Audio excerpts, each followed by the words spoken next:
las mujeres jóvenes. Este se realiza desde el Viceministerio de Juventud en apoyo con FIDA, Procasur, Sexica, SICA. Además de estos espacios, son parte del 5º Encuentro Nacional de Mujeres Jóvenes. Agradecemos que pueda estar con nosotros por medio del Facebook Live del Viceministerio de Juventud. Para el día de hoy tenemos el honor de contar con nosotros con 2 panelistas. Una de ellas, Jimena Caballero, psicóloga terapeuta, y Laura de Tenorio, psicóloga egresada de la maestría en salud integral. Damos inicio a este panel con nuestra compañera Jimena Caballero. Gracias. Bueno, muchas gracias por la invitación.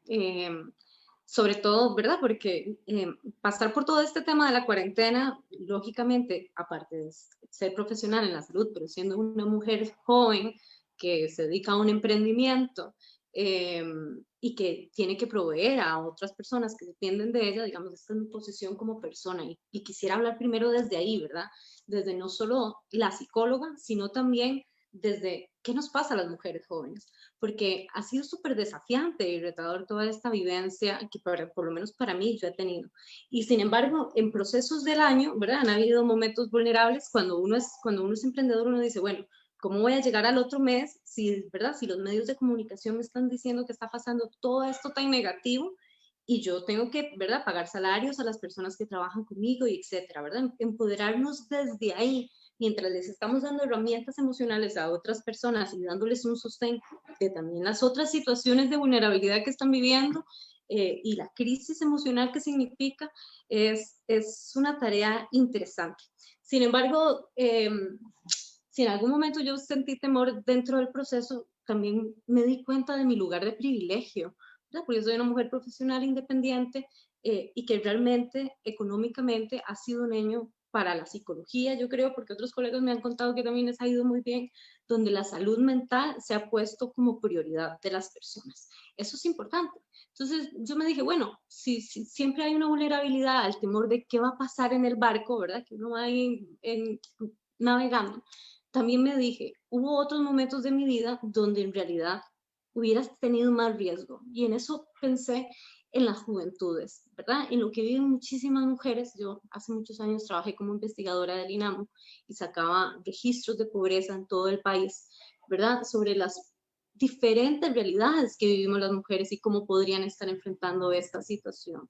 Porque no es lo mismo ser una mujer de la capital a ser una mujer rural, no es lo mismo ser una persona que dejó sus estudios, que tiene una pareja siendo joven, que se encuentra estudiando.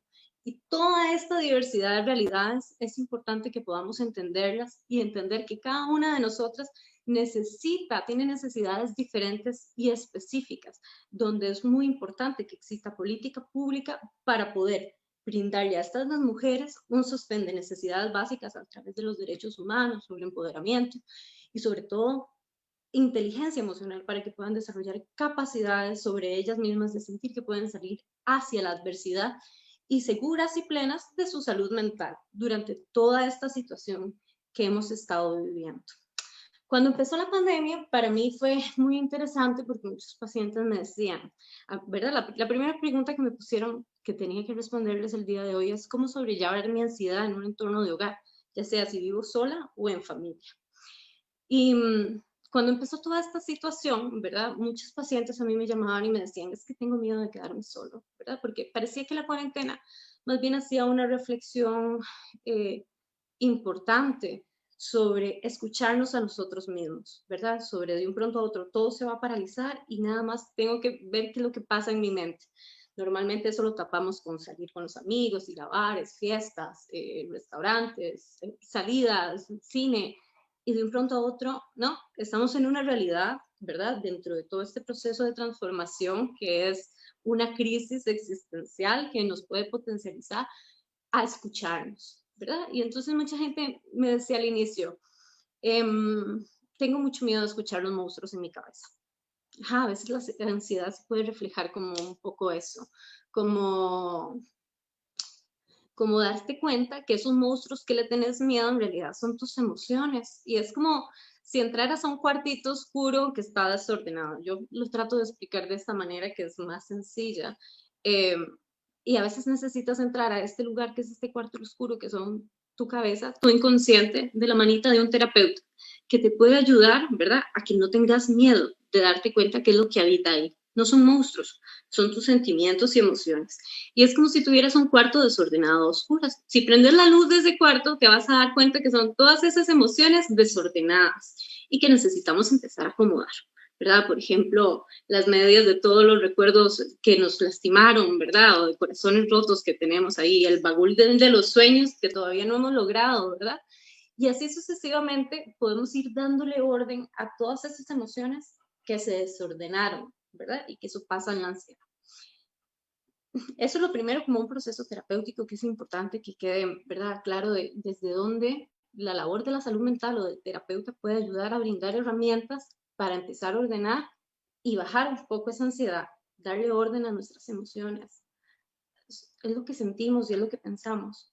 No tenemos que tenerle miedo, ¿verdad? Sino más bien abrazarlos y quererlos y poder desde el amor darles un mejor lugar. Este sentimiento y este recuerdo ya no me sirve, podemos botarlo a la basura. Este otro me gustaría más bien sacarlo aquí y ponerlo, que lo pueda ver, porque me recuerda lo grande y lo poderosa que puedo llegar a ser cuando confío en mí misma, ¿verdad? Y entonces lo podemos poner ahí, darle orden. Yo creo que desde mi experiencia personal, los retos de la soledad, yo vivo sola, ¿verdad? Como mujer joven son muy distintos que en familia. A ratos al inicio, y me hace mucha gracia, ¿verdad? Porque no solo me pasó a mí, sino que a varias pacientes, las primeras semanas también donde empieza a ocurrir toda esta situación, muchas, las que no tenemos una pareja estable, digamos, o un vínculo afectivo, estaban asustadas, estaban sumamente asustadas de decir, uy, ¿cómo voy a hacer yo esto sola? ¿Verdad? ¿Cómo vamos a enfrentar todo este tema sola? Porque es muy fácil, ¿verdad? Desde el miedo también ponernos en un lugar donde nos sentimos inseguras y desde ahí representar un montón de arquetipos y construcciones simbólicas de lo que nos han enseñado, de lo que tiene que ver con la fragilidad. Que no está mal estar frágil, ¿verdad? También es importante reconocerse desde ahí, pero no desde el miedo de creer que no podemos enfrentar esta situación.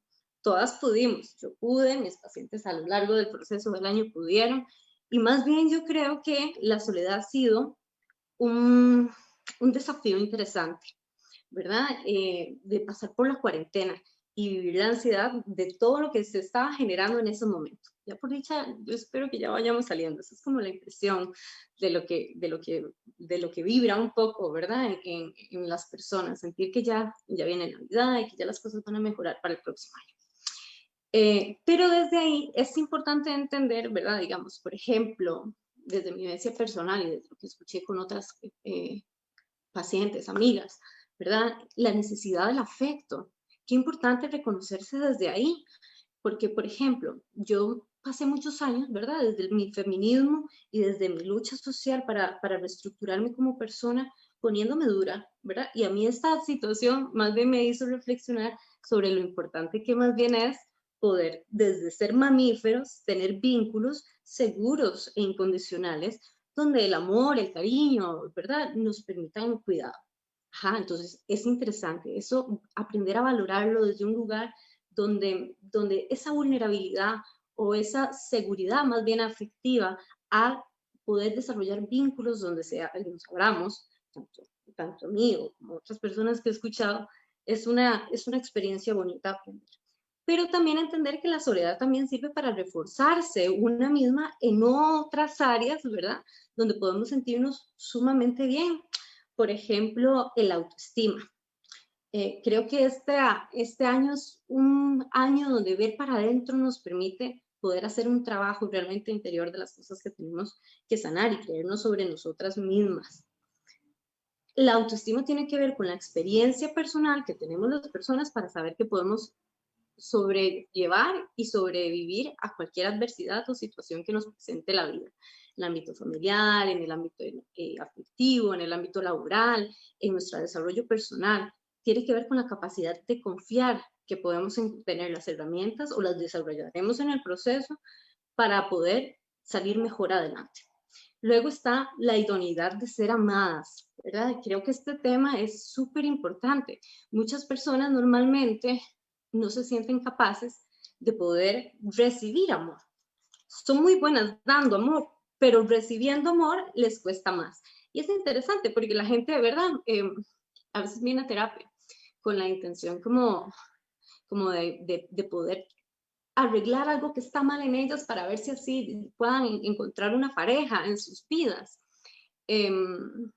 Pero al final no se sienten idóneas de recibir amor, les da sumamente miedo eso, o no tienen la seguridad de sentir que alguien realmente las puede amar. Y ojo, porque eso desde los mandatos femeninos, muchas veces las mujeres hemos estructurado ese tipo de creencias, ¿verdad? De doncellas débiles, de telenovela, ¿verdad? Y del drama, de no sentirnos amadas o no sentirnos suficientes, o un montón de personajes que ahí se pueden ir cargando, en vez de simplemente llegar y decir, ok, este proceso más bien me puede enseñar a mí a decir, yo soy digna de ser amada tal y como soy, ¿verdad? Sin tener que esforzarme por tratar de conquistar a alguien, sin tener que hacer nada para que me quieran, sin tener que llamar, o sea, simplemente me merezco ser amada y estoy abierta a empezar a recibir ese tipo de vivencias en mi vida, desde la sanación interior y el reconocimiento de que podemos ser amadas. Creo que también la idoneidad de ser feliz, que va muy de la mano con la idoneidad de ser amadas, ¿verdad? Muchas veces negamos la posibilidad de ser amadas por el mismo miedo a ser felices, porque es que socialmente nos han enseñado que la felicidad no es un estado permanente, que si somos muy felices ahorita, seguramente después nos va a doler, ¿verdad? Lo cierto es que no es así, la felicidad no en unos niveles de serotonina ahí súper elevados, pero por lo menos en un estado de plenitud, es una actitud que podemos desarrollar a través de la inteligencia emocional para posicionarnos con un estado de ánimo frente a las adversidades, que es un poco esto que les estaba hablando sobre la autoestima, es como, ¿verdad?, el conjunto emocional que se necesita para trabajar. Entonces, no sé, ¿verdad? Mucha gente gasta plata en libros de autoayuda, va a los psicólogos, empieza a trabajarse sobre sí mismo, hace dietas, va al gimnasio, empieza a hacer un montón de cosas para pensar que la felicidad va a ser un proceso que llega después. Pero en el momento que le decís, no, vas a ser feliz hoy, justo hoy vamos a decidir que seas feliz, les da mucho miedo. Les da mucho miedo. Y es interesante porque la otra vez hablaba con una paciente que me decía, Jime, es que ya conocí una pareja, que me siento súper amada, siento que lo amo, todo está súper bien y ahora tengo miedo a ser feliz, técnicamente. Entonces siento mucha ansiedad de amar. Tengo tanta ansiedad de amar que me autosaboteo en mi proceso. Eh, es, me autosaboteo en mi proceso y empiezo a pensar, es que seguramente ahorita me va a dar vuelta, ahorita me va a dejar, o ahorita me va a abandonar con otra persona, y empiezan a hacerse un montón de ideas de cosas que no están sucediendo sobre cómo se están autosaboteando su propia capacidad de recibir afecto y posicionarse como personas dignas de ser felices. Y ojo, lo explico, ¿verdad? Con una situación de un ejemplo del afecto, ¿verdad? De la seguridad afectiva, pero esto también podría pasarnos en la seguridad financiera y en nuestra seguridad intelectual y en nuestra seguridad sexual o profesional. ¿Qué tanto nos sentimos dignas de trabajar, sentirnos, por ejemplo, deseadas? ¿Verdad? Está muy bien la seguridad afectiva, que tiene que ver con este vínculo de la capacidad del amor, pero ¿qué pasa con la capacidad de despertar deseo, ¿verdad? Y entrega, y también ser libre desde la sexualidad. Creo que toda esta situación de la cuarentena nos permite, ¿verdad?, hacer como un trabajo sobre todas estas necesidades que las personas a veces tenemos sobre nosotras mismas y que podemos darles a esos lugares mayor seguridad, mayor inteligencia en escucharnos, en tomar decisiones, en tener conciencia sobre nosotras mismas. Y creo que gracias a eso ha sido gracias mucho, ¿verdad?, de las personas que han logrado llevar como este tipo de relación consigo mismo por la cuarentena, un proceso de sanación, si lo permitimos vivirlo desde una perspectiva lógicamente positiva. Y desde ahí también es importante el reconocimiento de la autonomía, por supuesto, ¿verdad? Entender que las demás personas no están ahí para hacernos felices, ¿verdad? O para tratar de saciar nuestras necesidades, y que al final las únicas personas que somos responsables de nosotras mismas somos nosotras.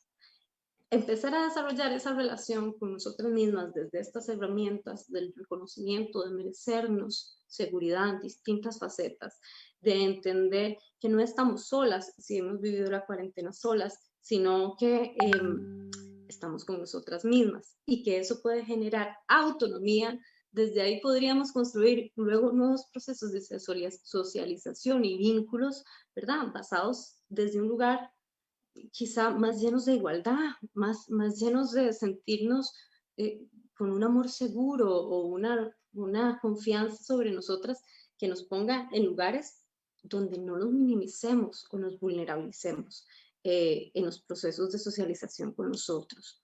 Luego, ¿verdad? La pregunta dice que desde la soledad o desde la familia. Desde la familia, las cosas que voy a hablar no, digamos, existen contextos de violencia para los que las cosas que voy a decir no aplican, ¿verdad? Como les estaba diciendo al inicio, cuando pensamos en la realidad que vivimos todas en este contexto país, eh, es importante entender y visibilizar que hay muchas personas y mujeres jóvenes, sobre todo, que se encuentran todos los días viviendo formas de violencia, violencia psicológica, violencia verbal, violencia patrimonial, que tiene que ver con la relación de que te quiten tus bienes materiales, violencia sexual.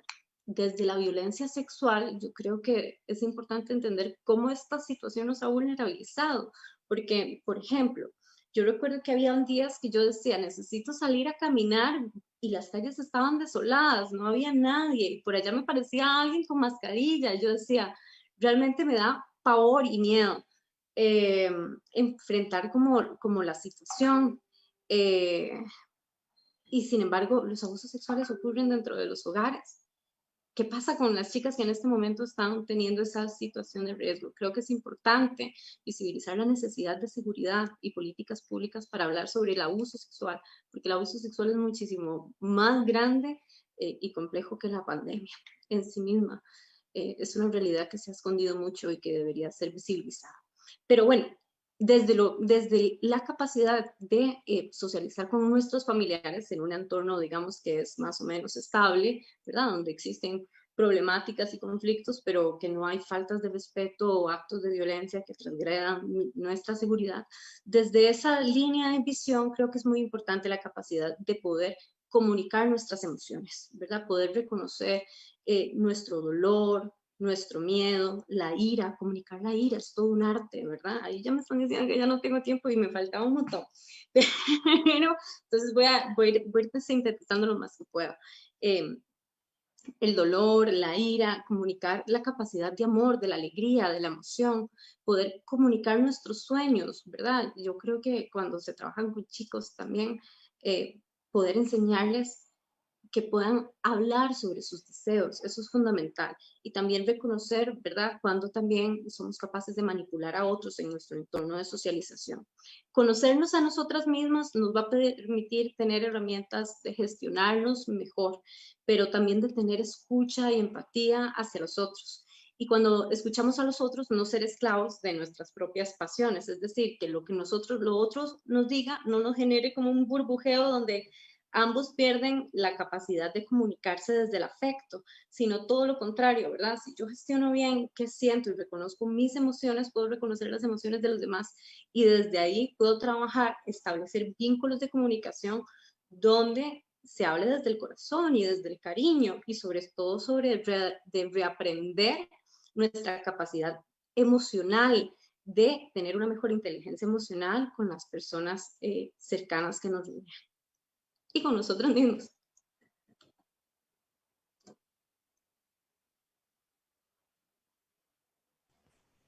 Ahí ya me habían avisado que se acabó el tiempo, yo sigo. Perfecto, Jimena. Me quedaba una pregunta. No, perfecto. Más bien, muchísimas gracias por toda esta información que nos da. Qué importante que es tener amor hacia nosotras mismas, ponernos siempre en el primer lugar y saber que como nos decís, nos reiteraste tantas veces, no estamos solas, estamos con nosotras y estoy conmigo misma, que es el amor más puro, el más sincero. Y de mi parte, todo lo que dijiste hasta me estremeció, no, me llena tanto de emociones porque es cierto. A veces entregamos amor, pero no sabemos cómo entregarlo, cómo recibirlo, cómo hacemos eso y muy pocas veces nos ponemos nosotras ante esto. Bueno, de mi parte, muchísimas gracias por tu intervención, muy enriquecedora. Seguimos con Laura Tenorio. Gracias, Adriana. Bueno, yo creo que también es como difícil hablar de salud mental o abrir un espacio para hablar de estos temas en cortito, entonces creo que también esta es como una invitación a que sigamos abriendo más espacios sobre este tema en todos lados, ¿verdad? Bueno, pasamos. Yo les traigo como una pequeña presentación que en realidad nada más como un apoyo visual para poder enfocarme en algunos puntos, ¿verdad? De lo que podemos hablar. Y creo que lo primero a lo que quisiera hacer énfasis es en preguntarnos quiénes somos, ¿verdad? Y hacer este ejercicio de un sentipensar situado, de que lo que podamos compartir acerca de la salud mental ubique quiénes somos y en qué contextos estamos, ¿no? Creo que algo que planteaba Jimena, ¿no? Antes era que, bueno, yo también soy una mujer joven aún, pero eso tiene ciertas tonalidades en diferentes contextos, ¿no? Porque no es lo mismo efectivamente ser una mujer heterosexual, joven, cis, de clase media alta, blanca, que una mujer, por ejemplo, de 21 años, con una hija de 8 años, solicitante de refugio, en medio de esta pandemia, sobreviviendo a una situación de violencia a su expareja. Y esto es como para que miremos, digamos, cómo al entender la salud mental se cruza por muchos lugares. Y mucho se habla también de poderlo entender desde una mirada interseccional, ¿verdad? Que reconozca, por un lado, esas diferencias o esas desigualdades. Pero hay una maestra que trabaja desde el lesbofeminismo afro, que se llama Ochi Curiel, y ella hablaba de que no solo se trata de poder entender esas diferencias, ¿verdad? O poderlas reconocer, sino que se trata de poder comprender e ir más allá para identificar cuáles son los sistemas de opresión que crean esas desigualdades y esas diferencias, porque es hacia esos sistemas y esas condiciones las que hay que transformar para que podamos hablar de la salud mental como un derecho para todas. Desde este lugar, ¿verdad? Me pienso un poco como en cómo juega el tema de la salud mental en el contexto del COVID, ¿verdad? Y justamente Yasnaya Aguilar, que es también una lingüista, otra maestra también, Ayuk, que habita en México, plantea que la pandemia es como un reactivo que pone en evidencia muchas de las desigualdades que ya existían, que ya estaban, ¿verdad? Entonces, esto nos permite también como enfocar cuáles son las condiciones que podrían estar determinando nuestra salud mental en los diferentes contextos. Incluso quiénes son las que tienen, las mujeres jóvenes que tenemos la posibilidad de estar en este momento conectadas, ¿verdad? Y bueno, vamos desde ahí pensándonos desde los espacios en donde estamos. Pasamos. Aquí entonces surge la pregunta, ¿verdad? De ¿qué le sirve a los sistemas de opresión que no nos cuidemos? Y esta no es una pregunta que yo me hago a mí, ¿verdad? Sino es una pregunta que creo que se ha explorado mucho desde diferentes espacios, en particular desde un movimiento feminista decolonial y también, bueno, en particular hago énfasis en una lesbofeminista afro estadounidense que es Audre Lorde, que se plantea esta pregunta en un texto maravilloso que se llama el uso de lo erótico, en donde habla del poder de lo erótico, ¿verdad? Entonces Audre Lorde se pregunta, bueno, ¿y de qué le sirve a los sistemas de opresión que no nos cuidemos? Entonces ella lo que plantea es que toda opresión necesita corromper las fuentes de poder inherentes de aquellas personas que buscan ser oprimidas. Y efectivamente el goce por lo que hacemos, el disfrute por lo que hacemos, la pasión y el amor por lo que hacemos es algo muy poderoso que tenemos las mujeres. Y en ese sentido, ¿verdad? Ella un poco lo que habla es que uno de los horrores máximos de estos sistemas de poder es hacer que nuestra vida cotidiana, los estudios, el trabajo, el activismo incluso, ¿verdad? Se vuelva como una parodia de las necesidades, negando o excluyendo aquellas necesidades emocionales o psíquicas, y nos haga ver esto como un deber, como es lo que tenemos que hacer, ya sea para ganarnos el pan o lo que sea, negando nuestra propia existencia y negando el amor hacia esas personas que están hacia nuestro alrededor. Entonces, pasamos. Mi propuesta es plantearnos la salud mental desde dos lugares, desde dos miradas, ¿sí? Que una es el enfoque psicosocial comunitario. Y esto lo que nos viene a plantear es precisamente que la salud mental entonces no es como algo estático, no es como un estado rígido que se alcanza y ya cuando usted lo compró se lo guarda y es suyo y es privado, ¿no? Sino que es más bien como un proceso en constante trabajo y construcción y que está determinada efectivamente por los contextos en los que estamos. Entonces, que es necesario también mirar ahí, en lo colectivo, para poder hablar de nuestra salud mental. Y desde el feminismo descolonial también planteamos una apuesta por comprender y trabajar en torno a esos determinantes, ¿verdad? Que viven específicamente las mujeres en su diversidad, ¿verdad? Haciendo énfasis nuevamente a lo que mencionaba antes. Entonces, a partir de esta mirada, que para mí es importante pues nombrarla, voy a compartirles 5 como premisas que considero que son valiosas a la luz de poder pensarnos nuestra salud mental en la diversidad de las mujeres jóvenes.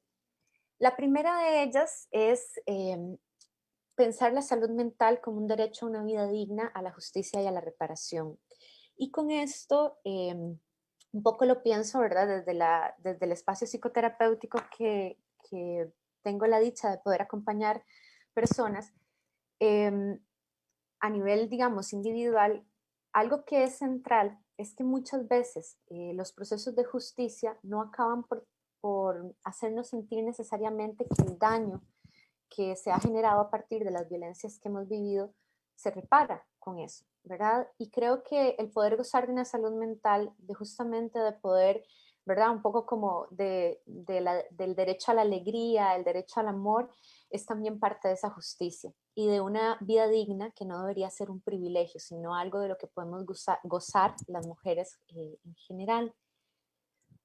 La segunda es pensarnos la salud mental no como una responsabilidad individual, sino colectiva, ¿verdad?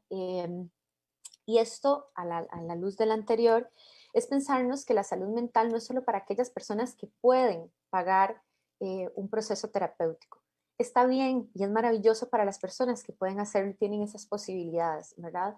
Pero es pensarnos que si la salud mental se construye en lo colectivo, también ahí podemos abrir espacios para gestionar mejores condiciones para todas. Y aquí, ¿verdad? Lorena Cabnal es enfática. Lorena Cabnal es una compañera de la Red de Sanadoras Ancestrales de Guatemala y ella nos habla de que cuando nosotras sanamos para nosotras mismas, pero también para las generaciones que vienen. Y bueno, desde el movimiento feminista está esta premisa que muchas conocemos, que es que lo personal es político. Y en ese sentido, hay condiciones tanto objetivas como subjetivas que construyen tanto el malestar como la salud mental. La tercera premisa es pensarnos el cuidado colectivo como un acto político, ¿verdad? El Fondo de Acción Urgente ha tenido todo un trabajo importante en el acompañamiento de organizaciones que posicionen justamente el cuidado colectivo y el autocuidado dentro del énfasis de sus luchas. Y aquí lo pensamos como un acto político porque desde ahí, desde el cuidado colectivo, es que podemos subvertir el orden establecido, ¿verdad? Y que el primer paso, nos dice el FAU, ¿verdad? Es poder mirarnos a nosotras mismas o transformar la mirada que tenemos de nosotras mismas, ¿verdad? Y que se vuelve un acto de resistencia cuando empezamos a transformar también las normas sociales que establecen quiénes cuidan y por qué son estas personas las que cuidan. Desde Mujeres al Borde, que son unas compañeras en Colombia, nos hablan de pensarnos el cuidado colectivo como prácticas conscientes para descolonizar nuestros cuerpos, ¿verdad? Y es como reapropiarnos de nuestros cuerpos y desde ahí hacer un ejercicio autónomo, ¿verdad? Acompañadas en una colectividad transgresora, como un acto de sanación, ¿no? Y Vilma Duque nos plantea que es importante poder aprender a sentirnos estos procesos de resistencia y sanación sintiéndonos parte de algo más grande que solo nosotras mismas, ¿verdad? Y creo que eso es fundamental y clave, ¿no? Como las redes de apoyo para sostenernos y estos espacios colectivos para sostenernos. Y 4, ¿verdad? Creo que aquí cuando planteaban justo una de esas preguntas que nos decía Jimena, ¿verdad? Como de cómo manejo yo la ansiedad. Bueno, si tuviéramos 5 tips para la ansiedad, básicamente nadie la tendría, ¿verdad? Serían como una receta mágica, ¿no? Y creo que lo primero y lo más oportuno es que ahí en esos espacios colectivos podamos hacer un ejercicio constante de escucha y de creatividad. Y no solo en los espacios colectivos, también en los espacios personales, porque lo necesitamos también. Eh, y que eso nos permita tejer alternativas a las problemáticas de salud. Entonces es ahí donde se crea, ¿verdad? No es lo mismo la recomendación que se le puede dar a un grupo de mujeres jóvenes, por ejemplo, que están en una zona rural campesina afectadas por ciertas condiciones, que a un grupo de mujeres jóvenes urbanas que están afectadas por otras condiciones. Entonces, desde ahí, desde esos espacios, es que el ejercicio de la creatividad y la escucha mutua es necesario y fundamental. Y esto hace que las personas ya abandonen, digamos, este lugar como aislado, ¿verdad? O pasivo, y más bien hagamos eso, un ejercicio de autonomía, ¿verdad? Que es muy poderoso también, eh, por transformar nuestras condiciones, por ser las protagonistas de nuestras condiciones. Y creo que ahí desde el psicodrama feminista también hay una apuesta, ¿no? Por ser protagonistas de nuestras transformaciones. Y por último, que era con lo que iniciaban también, ¿verdad? Esta es Audre Lorde y ella nos comparte acerca del poder de lo erótico. Y creo que hay una respuesta también. Si los sistemas de opresión atacan justamente nuestras fuentes de poder, parte del ejercicio para poder gozar de salud mental es poder reconectar con nuestras fuentes de poder. Y ahí en lo erótico, en el goce, en el disfrute, hay un acto de transformación importante y que es necesario de reconectar, ¿verdad? Ella nos decía que lo erótico al final es algo que nace del caos, ¿verdad? Es ese poder creativo y de armonía que nace del caos. Y en medio del caos en el que estamos ahorita, pues pueden florecer muchísimas posibilidades. Justamente con compañeras de este movimiento hablamos de eso, de dolores primavera, ¿no? Como dolores que nos permitan florecer en medio de lo que estamos pasando. Y desde ahí, desde esa conexión con lo que estamos viviendo, poder conectarnos con el afuera.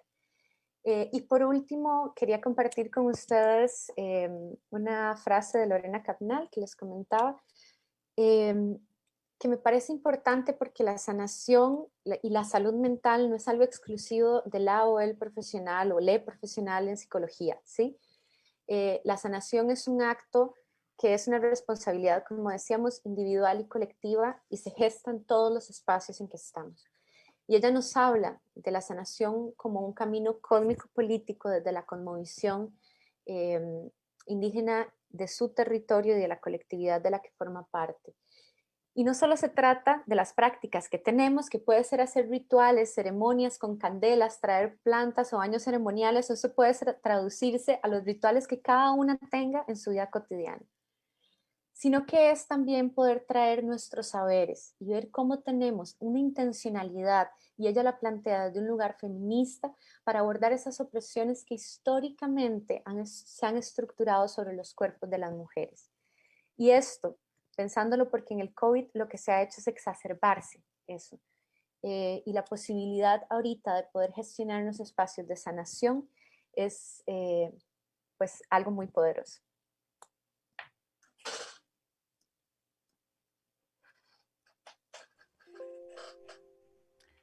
Bueno, Laura, de mi parte, igual que Jime, nada más decirte gracias, cada una de las cosas que van diciendo, cómo nos vamos construyendo como mujeres.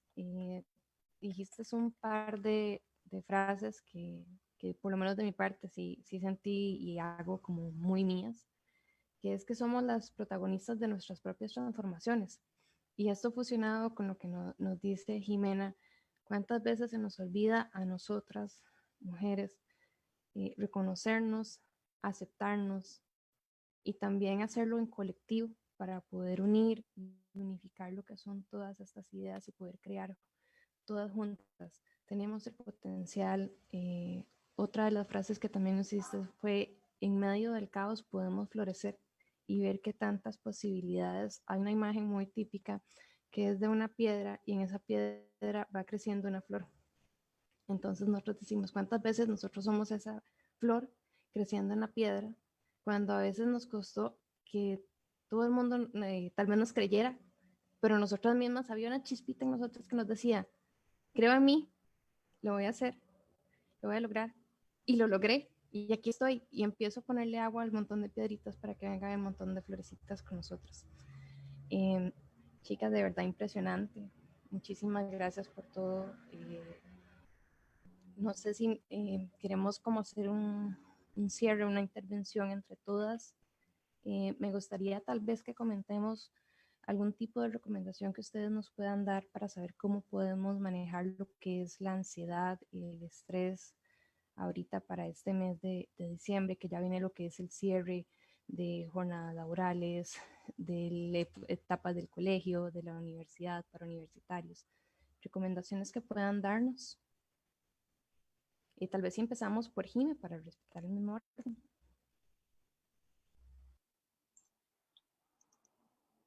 Claro, bueno, yo creo que es importante revisar el tema de nuestros hábitos, ¿verdad?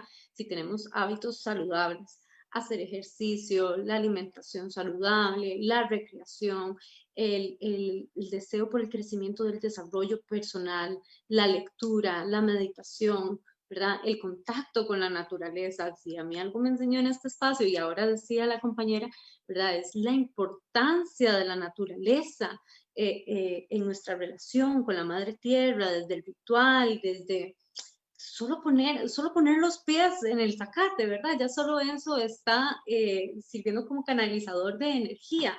Entonces, todas estas cosas que nos permiten proporcionarnos hábitos sanos de crecimiento y desarrollo, pero también de autosanación y autocuido, ¿verdad? Yo creo que es importante la motivación. Si estamos en la universidad, si estamos trabajando, si estamos terminando el cole, ¿verdad? Entender que la motivación no va a caer del cielo. Mucha gente, digamos, por ejemplo, dice, bueno, no me gusta la ensalada, ¿verdad? Si te estás diciendo ese tipo de cosas o si te estás posicionando hacia los hábitos que quieres construir como algo que le generas miedo, rechazo y negación, entonces va a ser muy difícil que se abra la posibilidad de que te vincules con esos cambios que necesitas hacer, motivarnos, ¿verdad? Escuchar el discurso de cómo nos decimos las cosas. A veces la gente se dice a sí misma cosas súper hirientes o todo lo contrario del objetivo y el resultado que quiere llegar a obtener. Entonces, escuchar desde dónde nos hablamos y cómo nos motivamos a través de decirnos cosas positivas, proyectos que nos hagan sentir felices, ¿verdad? Seguir todo el tiempo tratando de gestionar y construir cosas que nos hagan felices. La gente a veces se estanca y yo creo que el estancarse para la gran mayoría ya es un punto donde sienten que su vida no es significativa. Y si algo es importante en esta vida es darle un significado y un valor a nuestra existencia a través de la búsqueda de lo que nos hace felices y lo que nos hace expandirnos. Y cuando logramos encontrar eso, siempre vamos a depositar en los demás lo mismo, ¿verdad? Es una respuesta, entonces hacemos el mundo mejor. Yo creo que eso es importante. Luego, la disciplina, ¿verdad? Poder tener disciplina. Sí, tal vez no quiero estudiar para el examen, tal vez ya estoy cansada de gestionar ciertas cosas del proyecto, del trabajo que estoy haciendo, pero ¿hacia dónde me lleva esa disciplina y esos hábitos? ¿Hacia mejorarme como persona? O si no logro, ¿verdad? Generar esa disciplina, de lo que voy a hacer es empezar a estancarme y entonces eso genera inseguridad y genera un montón de otros sistemas que hacen que perdamos nuestra capacidad de valor personal y de motivación para lograr sueños. Desde esta misma visión, el poder del focus, ¿verdad? El poder del focus o de la proyección de la imagen es fundamental. ¿Cuántas imágenes negativas nos ponemos en la cabeza de cosas que pensamos que van a suceder y cuántas positivas? Estamos atrayendo a través de nuestras imágenes mentales situaciones placenteras. Eso es vital, ¿verdad? Para poder también vivir en armonía con una ansiedad donde disfrutemos lo que estemos haciendo, que nos permita trabajar, ¿verdad? A niveles necesarios, pero que no nos sobrepase. Desde esta misma idea, por ejemplo, a mí me pasaba mucho, y todavía me sigue pasando, que a veces me digo, tengo demasiado trabajo, estoy cansada. Y entonces es miércoles y ya estoy agotadísima, ¿verdad? Entonces desde ahí empecé a aprender a decirme qué me estoy diciendo, ¿verdad? Ah, no, estoy llena de energía, ¿verdad? Entonces, reconocer también desde dónde a veces, hasta inclusive el trabajo, porque sí, descansado, es una realidad, ¿verdad? Se puede volver más bien algo que todo el tiempo estamos poniéndole queja, porque desde la queja no se construye nada bonito, ¿verdad? Empecemos a trabajar el agradecimiento, el agradecimiento y el autoliderazgo, ¿verdad? Yo creo que el autoliderazgo es importantísimo, tener confianza de nuestras propias capacidades. Y sobre todo, creo que también, ¿verdad? Es muy importante el felicitarnos a nosotros mismos. ¿Cuánto tiempo sacamos para felicitarnos de cómo estamos haciendo las cosas? Porque el proceso de la vida para nadie es fácil, para todos es un misterio y implica ansiedad y adrenalina y dolor y felicidad y estamos aprendiendo. Entonces, ¿cuánto nos felicitamos? ¿Cuánto nos perdonamos? ¿Verdad? Hay mucha gente que vive llena de culpas, ¿verdad? Perdonarnos y sobre todo cuánto nos agradecemos, que lo estamos haciendo bien, que hacemos lo que podemos y que eso es suficiente. Perfecto, Jime. Un millón de gracias por todas sus recomendaciones. Le damos la palabra a Laura. Bueno, yo creo que yo haría primero una invitación a escuchar que está comunicando esa ansiedad y ese estrés, ¿no? Porque de pronto son una alerta o una alarma que nos indica que hay algo que no nos está haciendo bien o que hay una situación que no es agradable. Y creo que eso de escucharla suena como raro primero y de pronto suena difícil, ¿no? Cuando ya uno lo intenta es difícil. Pero es un paso importantísimo y necesario para poder, previo a tomar acción. Y creo que desde mi lugar lo que con mayor responsabilidad podría recomendar es buscar espacios seguros en donde se sienta, ¿verdad? Seguridad para compartir con otras personas acerca de cómo se siente, de lo que les está pasando, ¿no? Y por ahí esta es la recomendación, ¿no? De explorar justamente la creatividad, ¿verdad? Con cosas que aunque puedan parecerle a la gente descabelladas o locas, no, explorar la creatividad, darse el permiso como de ver alternativas y posibilidades. Y por supuesto también esta conexión con el poder, ¿verdad? Del goce, de poder identificar qué es lo que realmente disfruta y tal. Creo que esas son como las dos recomendaciones que podría hacer desde un lugar que para mí sea como responsable. Bueno, chicas, de mi parte, muchísimas gracias por el espacio. Cerramos con muy buenas recomendaciones. Como ustedes lo mencionaron, lo más importante siempre es escucharnos, leernos, entendernos que no estamos solas, que podemos trabajar desde el amor propio, también al amor en colectivo, de parte del Viceministerio de Juventud, de extenderle lo que es el agradecimiento a ambas. Y de esta manera hacemos el cierre de lo que es este webinar sobre salud mental en las mujeres jóvenes e invitarlos a las 6 de la tarde para que estén con nosotros en el webinar sobre cómo emprender mujer joven. Muchísimas gracias para ambas. El agradecimiento a las personas que nos están apoyando, FIDA, SECAC, SICA, Procasur, y muy bonita tarde para todos. Gracias.